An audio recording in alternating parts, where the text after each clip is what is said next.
Magandang araw po sa lahat. Ngayon po ay share ko sa inyo kung paano magluto ng ginataang tilapia na may pechay. Ito po ang mga ingredients: luya, bawang, sibuyas, 2 perasong tilapia, siling haba, kamatis, at nyog. Paghalu-haluin sa isang lalagyan ang sibuyas, bawang, luya at kamatis. Ito po ang magsisilbing palaman na ilalagay doon sa tilapia. Lagyan ng mga pampalasang paminta, asin at magic sarap. After malagyan ng palaman ang tilapia, ibalot ito sa dahon ng pechay at ilagay na sa malinis na kawali upang malagyan na ng gata ng nyog. Pagkatapos mailagay sa malinis na kawali ang tilapia, ilagay na ang gata at pwede na itong lutuin.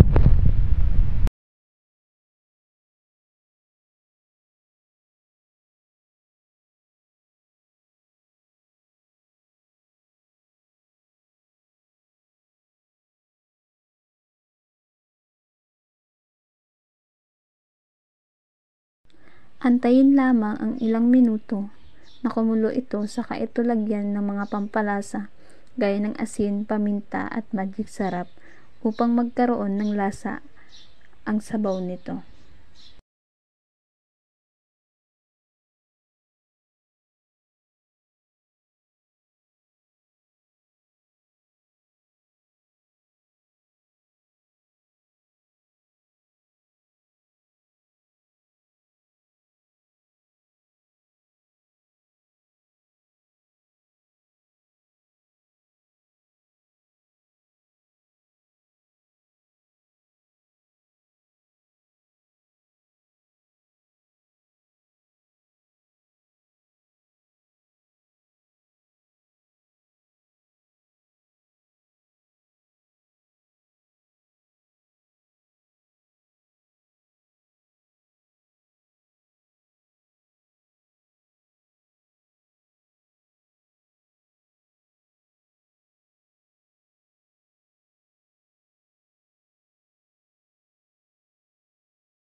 Po, Madam Pelcano, ako po si Cherry Cortan ng Pili Camarines Sur.